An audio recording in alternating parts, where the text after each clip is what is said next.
4:55 p.m. Eastern. Before we get started, media are reminded to apply for credentials by logging on to orangebowl.org and selecting credential applications from the media drop-down tab. Credentials are limited this year due to capacity restrictions. Credentials must be submitted regardless of whether an outlet is planning to cover the game in person or virtually. And the deadline to apply for credentials is Wednesday, December 23rd. A recording of today's video conference will be available on orangebowl.org shortly after the press conference. We'll be sending out links as soon as we're done with Coach Brown and Coach Fisher.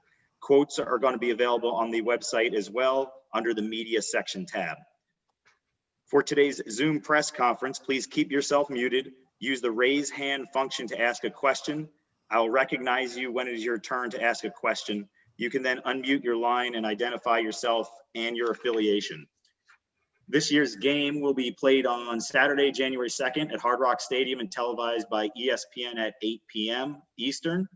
North Carolina comes in with an 8-3 overall record and a 7-3 ACC record. This is their first appearance in the Capital One Orange Bowl. Although Coach Mack Brown was here in 1985 as the offensive coordinator for Barry Switzer's Oklahoma Sooners. I will now turn it over to Coach Mack Brown for brief remarks before we open it up for questions. So, Coach, go ahead. Thank you very much. I was also there with LSU when we played Nebraska as an assistant coach for Jerry Stovall.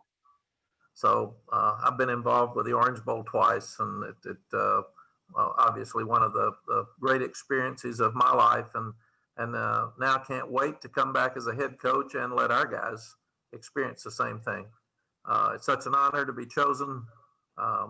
You always want to have a good matchup when you're in a bowl game, and we got one of the best in the country. It's feasible that A&M could have been chosen in the top 4 today because they've sure earned that right.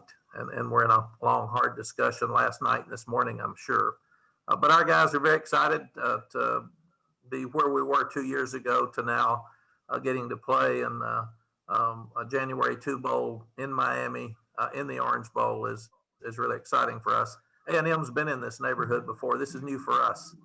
So we're not familiar with this, but we're learning each week something new. We played Notre Dame down to the end and didn't do well offensively the second half. And then we learned enough from that we were able to beat Miami, number 10. So this will be another great challenge for us to finish our season. All right. Thank you, Coach. We're going to open it up for questions now. Again, please use the raise hand function to ask a question. I'll call on you. Please identify yourself and your affiliation. So we will start here with Tim Reynolds. I'm going to ask you to unmute, and then you unmute yourself. Sure. Thanks, Brian. Hi, Mac. Congratulations on the bid. Thank you, Tim. Mac, I guess 2 questions, if I might. One, I think we were all watching television when they showed Notre Dame as number 4, and that pretty much, we sort of knew what the Orange Bowl matchup was going to be at that point. Were you surprised to see Texas A&M not get in? And then as the follow-up, just coming back to Miami after you guys played so well here, just what kind of a feather in the hat can that be for a really good season for you guys? Thanks again. Well, thank you, Tim. Tim, I spent 5 years on the TV set. So I was involved in these shows for 5 years. And I can honestly say everybody has different opinions of who should be in. And I would like to see us expand the playoff system, because there's no doubt that A&M deserves to be in. And then you start looking at Cincinnati and that argument. And then you start looking at Florida and Georgia and Oklahoma. And you start looking at the great teams that are out there. And should we have a 6-team playoff? Should we have an 8-team playoff? Some people think 12 and maybe cut down the regular season, because I do think we should do anything we can possibly do to keep all of the fans involved in the excitement of college football at the end. And I think the playoffs have kind of hurt some of especially the smaller bowls. And we're seeing more guys that are opting out and doing things like that. So does A&M deserve to be in? Absolutely. If there were 5 or 6 teams, they would be in. But who do you take out? So I sat there all the time and tried to make those decisions. And you'll sit there and think you know what you're talking about, and then somebody will give another side of it and say, yeah, that's true. And but the committee does a great job of figuring it all out. we're just lucky to be in the Orange Bowl playing a great opponent with Jimbo. As far as coming back to Miami, we wouldn't be in this game unless we had beaten Miami, and Miami was the number 10 team in the country. So the guys will enjoy preparation for the game. They've already been there. They know the stadium, and will have tremendous respect for the opponent. So it'll be fun for us. All right. Next up, we have Greg Barnes. Hey, Mac, when you took this job 2 years ago, you talked about there being unfinished business for you. Where does this accomplishment, reaching the Orange Bowl, fall in that order of items you had on your list? Greg, I had some texts from friends today that said last time you were here in the end of your second year, you were 2-20. So you must have learned something. You're making progress here. But really, from 2 wins 3 years ago to an Orange Bowl bid, that's tremendous strides for our program. And I'm proud of these guys. I'm proud for our fans. We haven't been in this neighborhood. We haven't been to major bowl games. And so this is just a step forward for us. And to do this now, you've got to play a great team that's one of the best in the country. And I've told our guys, if you want to live in the neighborhood of the best in the country, then you got to beat the best in the country. So it'll be a real fun challenge for us. But for the second year, for us to be able to play in this ball game is really significant. These kids have been incredible, especially in a year of COVID. They've been able to do what's right. They've been able to play 11 games. We've had some tough games that they came back afterwards and picked themselves up, and we continue to get better. And we're a really, really young team, Greg. So this should really help us playing Notre Dame and Miami and A&M at the end here, playing 3 of the best opponents in the country, 3 top 10 opponents as we get ready to start next year. Thank you. Thank you.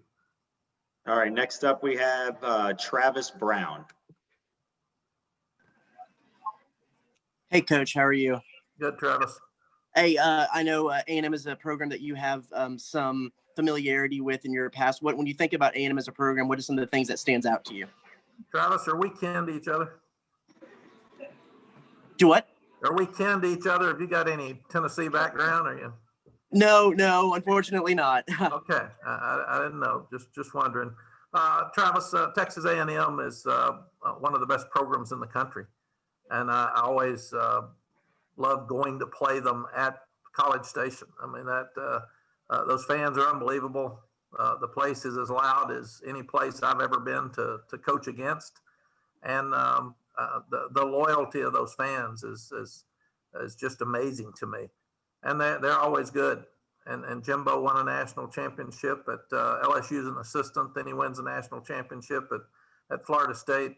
And he's really got A&M playing at a very high level. So this will be a tremendous challenge for us, but one that we're looking forward to because it just gives us another opportunity to see how far we need to go to get where they are.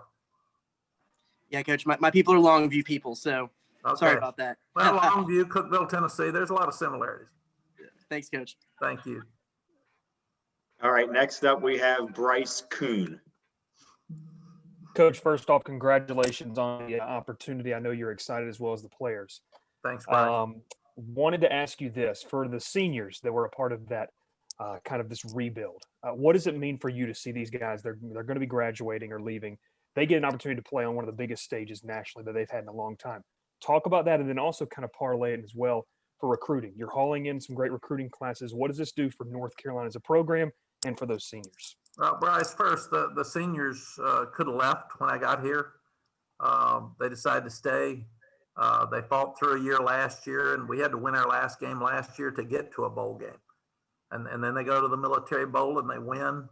And then coming back this year, we didn't know. Our expectations were probably better than our experiences at that time. And we got rated 5th in the country before everybody was playing. So that was a little facetious, but it was what it was.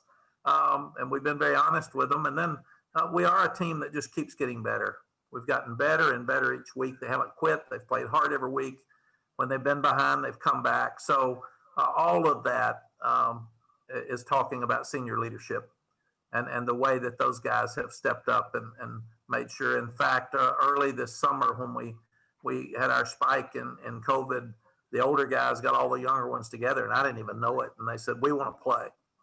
If you want to play, then clean it up and don't go out, don't go to parties, and don't go in groups. If you don't want to play, that's fine, but leave." And we haven't had problems since. So I think that again bodes well for that leadership. As far as our program, recruiting is going really, really well. This only shows people that this North Carolina program at this time is different. We have a chance to accomplish things because the league's different than when I was here before. It was the BCS, it was Florida State and the rest of us. And at one time it was Clemson and the rest of us. But now we've got Clemson, who's been the dominant program in this league. We've got Notre Dame, who came in for this year and dominated. But everybody understands there is a path now to get to the college football playoff where before there wasn't. So we've got one of the best teams in the country in front of us in Clemson, but all of us in this league know that we've got to really pick our game up before we can have a chance to beat a Clemson. And to do that, you've got to learn to play with the Notre Dames, the Miamis last week, and then the Texas A&Ms in this game. So I'm really excited, not only that we got here, the publicity that it will give us for recruiting, but also the challenge of playing such a great team, because our guys need to see what it's like to be the 5th team in the country. And we'll get that experience here in a couple of weeks. Thank you, Coach. Thank you. All right. Next up, we have Andrew Jones. Hey, Coach, your 96 and 97 teams, the last two that you had your first time at Carolina, thought they probably should have been in a game like this. And 23 years later, in your second year in stint 2, you've got the team in a game like this. Are you allowing yourself to have any personal gratification over being able to deliver this quickly? And Greg mentioned something about unfinished business, maybe kind of connecting back to your last couple of years at Carolina and actually getting there now? Andrew, I haven't yet. Today's just been a whirlwind, and I wanted the number one, we had to make sure we were in the Orange Bowl, and number two, then you got to make sure who you're playing. But I actually stopped our team meeting in the middle and watched the ESPN television report of the announcement, because I wanted the kids to see it and feel it and understand the incredible accomplishments that they've had over 2 years here from where we were to where we are.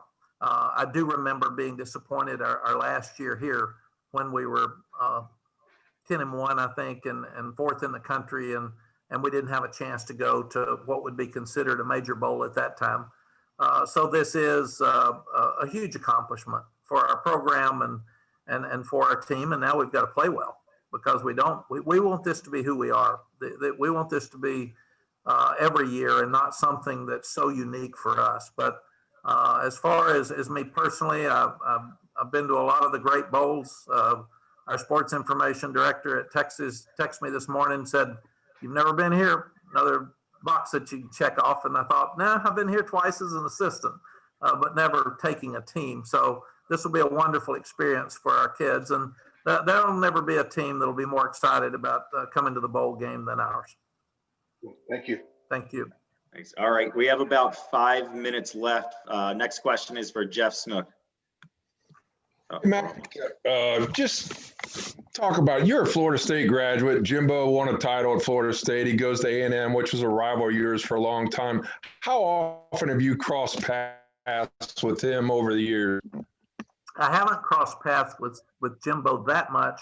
I really did during my TV days, because Florida State played a lot of Friday night games when I was calling Friday night games. So I actually got to spend some real quality time with Jimbo talking about game plans and his program on Thursday night before those Friday night games, and got to call maybe 3 of his games in 3 years. I think Boston College, maybe 2 of those 3. But it was a lot of fun to be able to visit with him. And he's tough, he's smart. They're a very physical team. It'll be a great learning experience for us to play a team that's just physical, and that they run the football. They're great with play action. He knows what he's doing offensively. Mike Elko is someone that's known in these parts from the Wake Forest days to the Notre Dame days. So this will be one of the best, one of the more well-coached teams in the country. And I really admire and respect what Jimbo's done everywhere he's been. You know that program well, and the facilities they have and the emphasis they put on winning and et cetera, et cetera. When he took the job, what were your expectations of how soon he might have a season like this, even though it has been shortened a little bit? Yeah, I think that Jimbo has gotten it to this point much quicker than I thought he would. It's to be in that division in the SEC and to be able to compete like he has and put his team in a position that arguably should be in the Final Four today. And half of the people that are arguing would say that they should be in there. I think it's amazing what he's been able to accomplish in such a short time. All right, next question is from Chris Heidel. Hey, Coach Brown, how you doing? Good, Chris. Just talk about you guys going to the Orange Bowl. What does it mean for your program, knowing that you came back, after your first time around? Now you guys going to the Orange Bowl. Chris, what you want is verification to your players and your staff that what you're doing is working, and they're reaping a reward at the end of the second year that most people don't get a chance to do. So just the simple fact that we've been chosen and that people are giving our program that much credit at this stage really reinforces what we're trying to do moving forward. Thanks, Coach. Thank you. All right, next up, Olin Buchanan. How are you? I'm doing very well. Mack, I just want to ask you, is there any specific memories, any incidents, games, events that from the series with A&M when you were coach at Texas that really stands out to you? Olin, absolutely, and it's the bonfire event, the 10 days there. I remember when we lost 12 young people that were working on the bonfire, and the bonfire fell in on them, and I remember driving to work on a Thursday, 10 days or a week before the ball game. It was the open date before the A&M game on Thanksgiving, and hearing on the radio that 12 young students at A&M had lost their lives working on a traditional bonfire. And as a parent, it just took me back, and I stopped, and I really started crying. And I heard on the radio that parents call this number to check on your kids. And then they said, no, the lines are just overloaded, so you're going to have to drive to College Station. And I thought, you're going to have to drive to see if your kids are alive. And then I called Sally and said, what do we do? And she said, well, all we can do is pray for the families that have lost their children, but there's some others hurt. Let's start a blood drive. So we actually started a blood drive that afternoon, and there were Houston and Texas Tech and TCU fans and Baylor fans and A&M fans, and R.C. Slocum to this day is a dear friend of mine. And we all tried to pull together and see, should we have the game or not?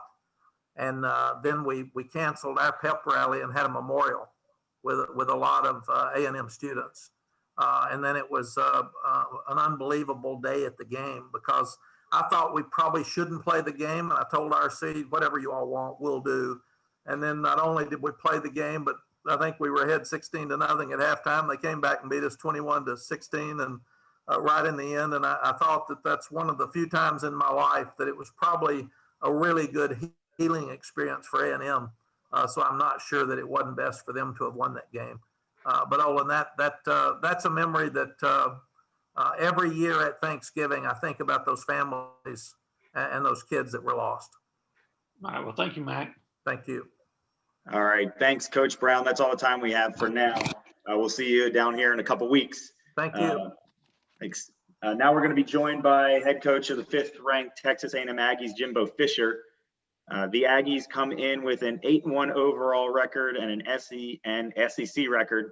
This is their second appearance in the Capital One Orange Bowl. Their first appearance was 77 years ago in 1944. This is Coach Fisher's third appearance in the Capital One Orange Bowl as a head coach, winning in both 2013 and 2016 at the helm of Florida State.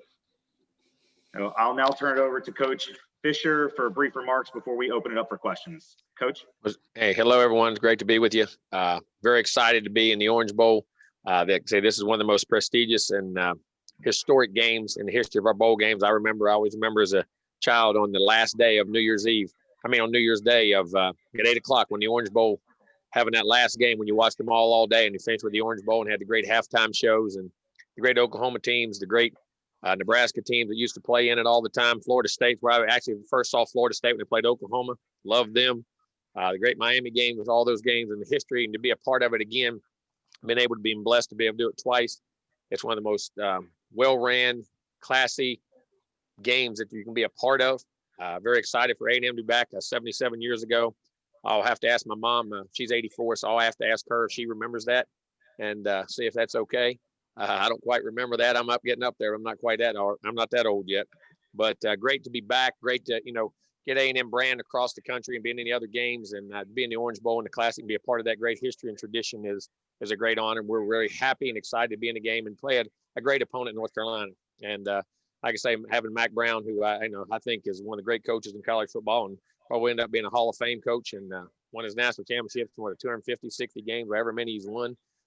Great guy, great opponent. He's done a tremendous job with North Carolina to get them in the Orange Bowl and how quick he was there and how what that program was when he took over. It's an amazing accomplishment again, but it doesn't surprise you. Everywhere Matt goes, he wins, and that's going to be a very well coached football team who's playing great football and had a great win down there against Miami just a few weeks ago to put them in it. And now we're going to have our hands full. We need to play a great game, but we're excited and blessed to be there, and looking forward to finish this season.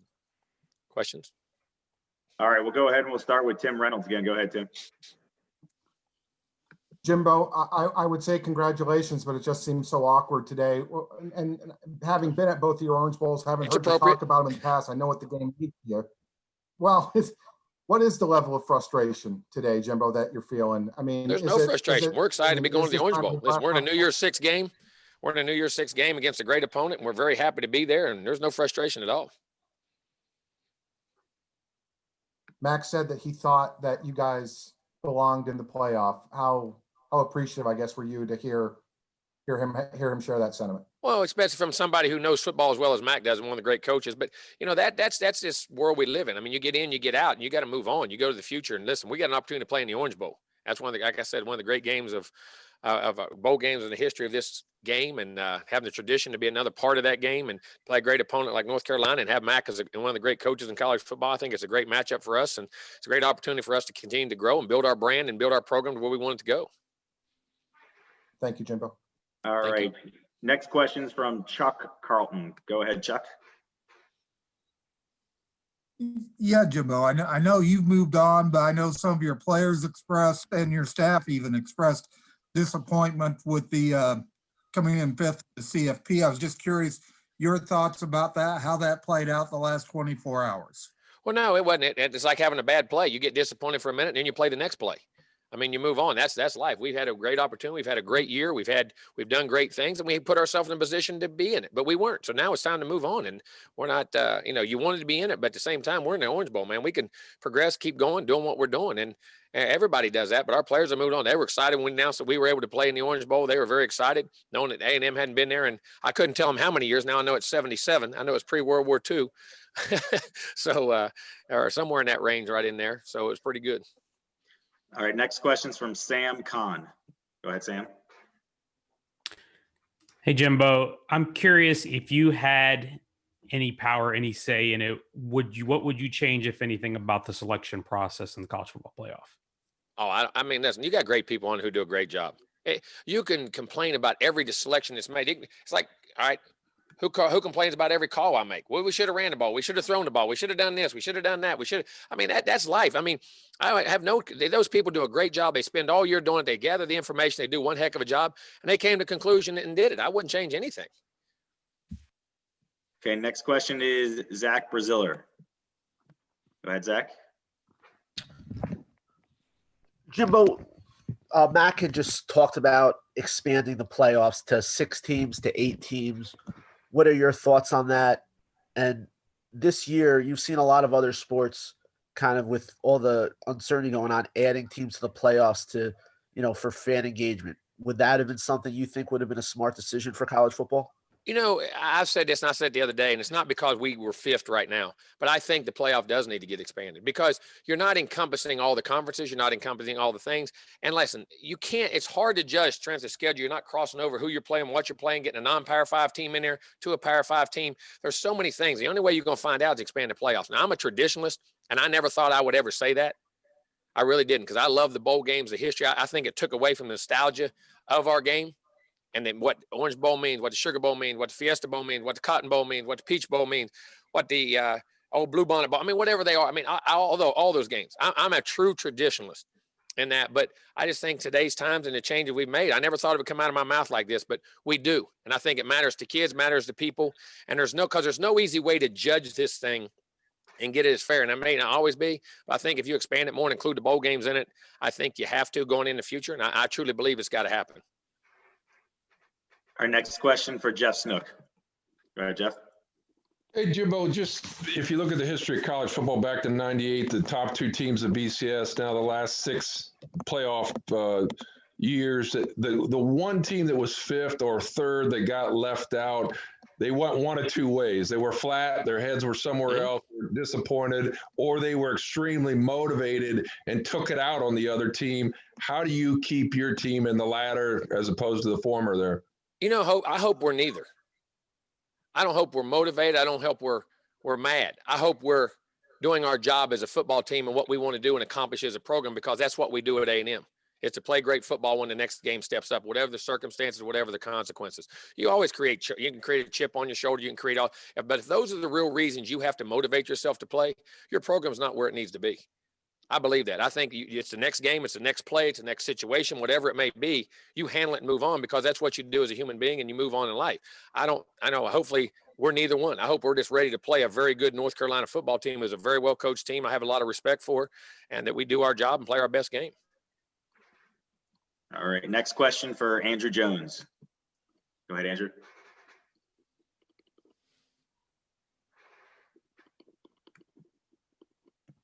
You there, Andrew? All right, well, we'll go next question here for Travis Brown. Travis, you there? Yeah. Hey, Coach. Just curious, with what a lot of your players said on social media and stuff, a lot of it they felt like A&M's brand, A&M's name is what held them out over Notre Dame. How do you address that, have those conversations with your players to kind of give them a different perspective on the program after what happened? I don't. That's what they say on social media. That's their belief. You want your brand to be better, play better, do what you handle your business. I don't. I mean, I don't get into all those things. I don't believe in all those things. We're going to play our game, do what we do, and handle our business. We have a great brand. A&M is a tremendous brand, and we're building it each and every day. We'll be consistency in the things we do and how we play, and that's what you can handle. Control what you can control and move on. I really don't. I don't know what they said on social media because I don't have it. And then also Coach Brown said that y'all had some time. We had some time to be able to bond when he was doing the TV analyst stuff. What were some of that relationship building like between the two of you? It was actually really fun because you got an old coach who really understood what you're going through and what goes on. And no offense to anybody in the media, but understanding you can have some deep conversations and really understand what you were doing and where your team was and why you're doing things. And I thought he did a great job as an analyst. Mack's a very intelligent guy. Always has been successful in everything he's done. It was very, very fun being around him. I enjoyed Mack. Still, like I say, I still consider him a friend. Like I said, we haven't been around a lot, but occasionally we'll text each other, see a message or something like that. And I think he does an outstanding job. But it was very fun to be around Mack. He was very bright, and like I say, you got to have some deep conversations about ball. And you don't always get to go into that detail. No offense to a lot of announcers, but he's an ex-ball coach, so you had some great conversations to go there. All right, next question for Tyler Shaw. Coach, did you even surprise yourself at all? Third year here, did you think before this year started you guys would be in this situation, a 5th ranked team and playing in the Orange Bowl? I thought we had an opportunity to. It's just a matter of how quick we could focus and stay attention to detail and eliminate clutter and play our game. I mean, we expect to be good every time we played, and hopefully it could have even been sooner than that. But we had things in position, and our guys have done a great job. They've bought in, and our assistant coaches have done a tremendous job. Our support staff, everybody here at A&M, the administration's given us things we need to do to be successful, and our players have done one heck of a job.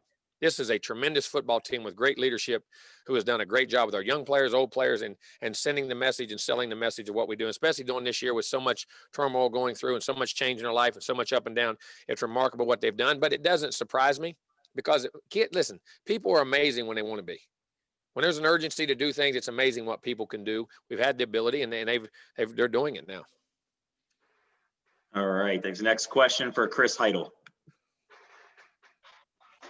Hey, Jimbo, it's Chris Heidel. How you doing? How you doing, buddy? I'm doing great. Just talk about going to back to the Orange Bowl, and you actually are playing against North Carolina. You recruited Sam Howell to come to Florida State. What type of quarterback was he when you recruited him before you went off to College Station? Well, we started, and then they picked it up. I didn't get in a lot of depth with Sam, but I had tremendous. He was one heck of a player. Guy can throw it, he can run, and it's amazing. Think of the amount of success he's had in 2 years. I mean, to be able to jump in like he did last year as a freshman, I think he was 35, 36 touchdowns last year. That's, man, I don't care. That's hard to do as a senior. Most guys can't do that. I mean, he is a tremendous tremendous leader, but he's not the only guy they got too. I mean, they can run the foot. They ran for 500 and some yards last game. Defense, what Mack has done there has been amazing. They throw it around. Coordinator does a great job. I know all those guys. So I mean, Sam is, but he's the key to the drill and makes them go. And he's made a lot of big plays and going to be a heck of a challenge to stop him or try to at least contain him. You're never going to stop him. Thanks, Jimbo. Happy holidays. Thank you. You too. All right, we have less than 5 minutes left. Jeff, you got another follow-up question? Yeah, I do. Jimbo, I hate to go back to this, but just you brought it up yesterday and today. Just the two teams above you, Notre Dame and Ohio State. Ohio State's got 6 games played. Notre Dame got beat 34-10. Which one of those would you left out for you to go to 4? Oh, I have no idea. To break it all down. And I just felt strong about our players and what we did. And listen, they made good choices. Those teams are very deserving. They have nothing against that. I thought we were deserving. And that's what happens when you got a lot of teams are deserving and only so many spots. You have to make a choice. And the committee made a choice. That's their choice. We'll move on. I have no idea which one you take out or which one you put in or if you put us in. I just felt strongly about our team and what we have done. I'm very proud of them and what they've accomplished, but I have no idea. I can't answer that. Our next question for Chuck.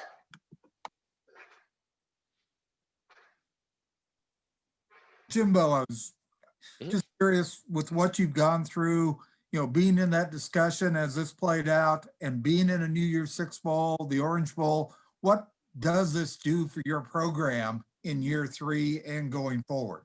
Well, I think it shows the trajectory we're on, what we're trying to accomplish, that we are being relevant in the national conversations and where we're going. Our brand is becoming a national brand and the things we do, which I think you have to do in today's game. We got a great state here in Texas we want to recruit the heck out of, but we also got to brand ourselves nationally across the board. And I think it sends a sign to players out there that, hey, A&M is on the rise. We're doing the things we need to do to have success. And this is a tremendous program, and hopefully they want to come be a part of it. All right, last question, Jeff, go ahead.